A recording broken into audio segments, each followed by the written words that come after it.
Hello, hello, hello. Sorry, I'm wandering aimlessly around my living room trying to find the remote control. Right, girls, who have we got here? Who's on? Anyone doing live? Anybody here? If you are, give me a hashtag live in the comments below. And if you're catching up later, give me a hashtag later. So my apologies. I've got my workout gear on. Didn't get changed after my workout. Whoops. Sorry. Okay. So mindset. So as I've said a couple of times, that this challenge is probably the most different that I've ever done, just because of everything that's going on round about us. And I've spoken to a few of you today. Spoken to a few of you. There's a general.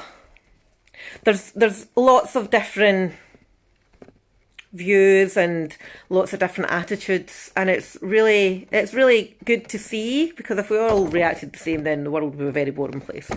But I wanted to talk to you about mindset and how can we help ourselves and help our families come through this. And it's only natural that we are scared, that we are fearful, that we're nervous for the future. It's okay to feel like that, but there's ways we can make it easier for ourselves in the long run. We can make it doesn't have to be a place of fear and contracting into ourselves. So it is okay to feel how you feel. Everybody has permission to feel how they feel. However, you cannot control what happens round about you. You cannot control the lockdown. You cannot control isolation. You cannot control the spread of this pandemic. What you can control, though, is how you react. So how you can control your reactions. You can control your emotions. You can control how you think about it. And you have options. You have the option to contract into yourself and hide and not do anything, not grow, not park life for the next 12 weeks. Who knows how long it's going to take to go through this. So you've got that choice. You can do that. But at the end of the day, most of us here have got families. So is that what they expect from you? If you've got kids or if you've got a partner, are they expecting you to, just pause life until this is over? Or do they look to you to be a leader? Because for the most part, we tend to be the leaders of our families. So if your family are looking to you to lead, then now is the time to grow and to learn and use the opportunity to lead and be the example that you want to set to your kids, to be the strong one. And it's nobody's going to feel strong 100% of the time. It's just not possible. But you can control how you come across to the people that care for you and look to you for guidance and support. So yes, that's the ultimate choice there. Now, from a mindset point of view, there's loads to talk about. I love mindset stuff, I really do. And the whole psychology around change and whatnot is that's fundamentally part of, mostly what I do actually.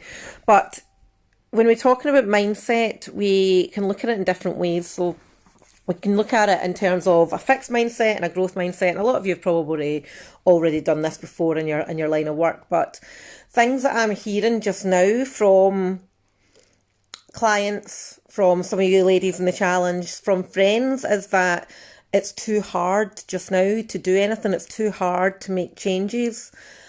But is it? Or is it just, things that are too hard just simply mean that you might need a bit of guidance. You might need to just change the way how you do things. You might need help to navigate the path. It doesn't necessarily mean it's too hard, because if someone has already done whatever it is in the past, then it's not too hard. Then there's there's no reason why you couldn't do it. If somebody else has already done it, then there's no reason why you can't do it. It just means adapting your approach and looking at your mindset instead of having a blocker.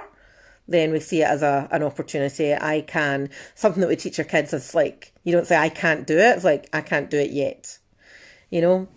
And one of the other things is it's not the right time to change. It's not the right time. I'm not in the right mindset. And, delay is much worse than inaction.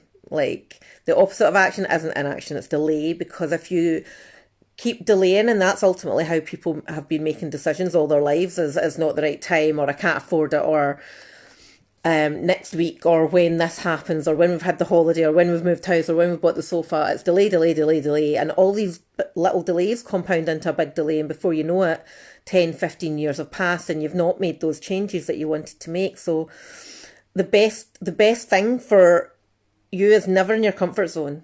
The best thing, and I'm talking about everything here. So it's not, what is in your comfort zone is not the best thing for you. Okay.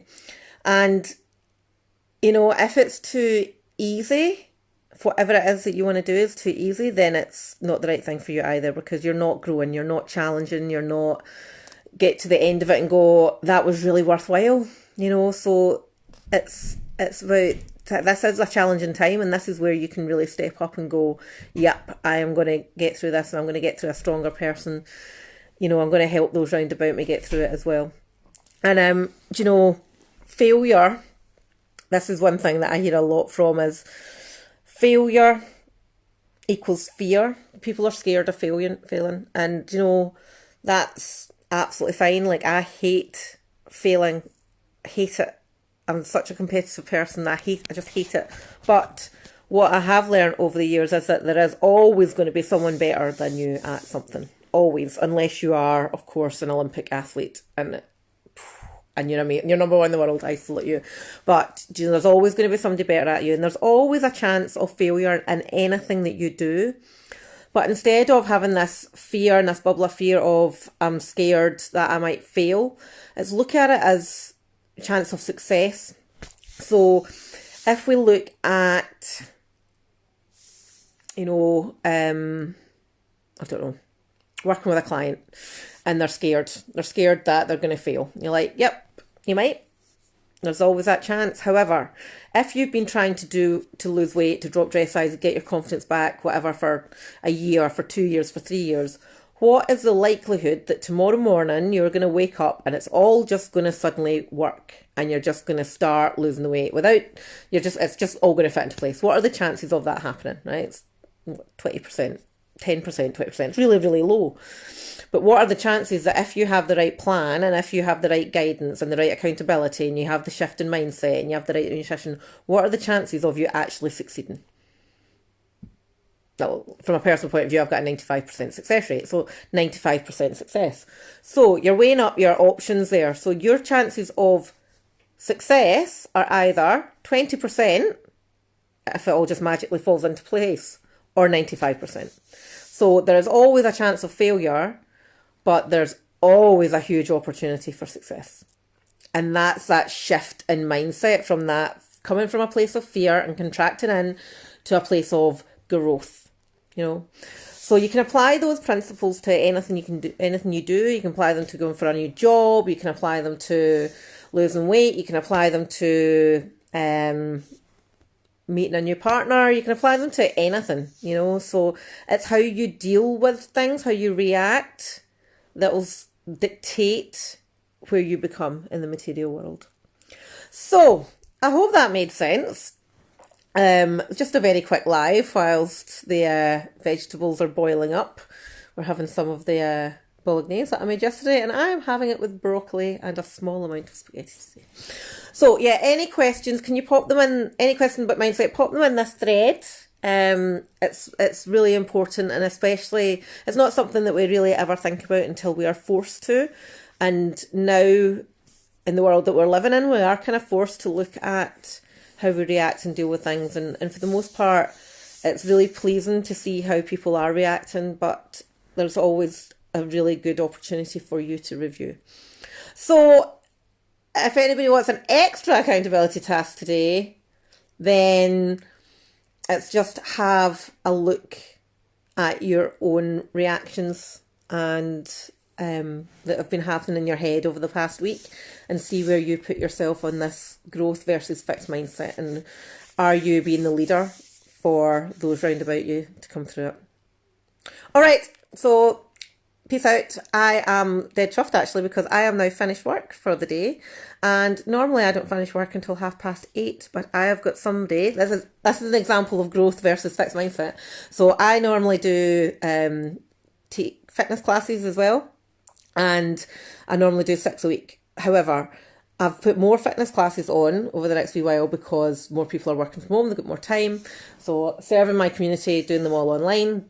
But I don't actually have the bandwidth to actually physically do more classes. So instead of contracting, going, oh, I need all this money, I am using it as a chance to give up some of my work, give it to another fitness instructor whose gym has shut down, and keeping him employment and giving me a chance to do some development stuff in the evenings, which is really, really something that I've been needing to do. So I will keep an eye on the page tonight. So any questions, please let me know, and I will see you all at 8 o'clock I'll be just before 8 o'clock tomorrow morning in the group. All right. Thanks for listening, ladies. Have an awesome evening. Bye-bye.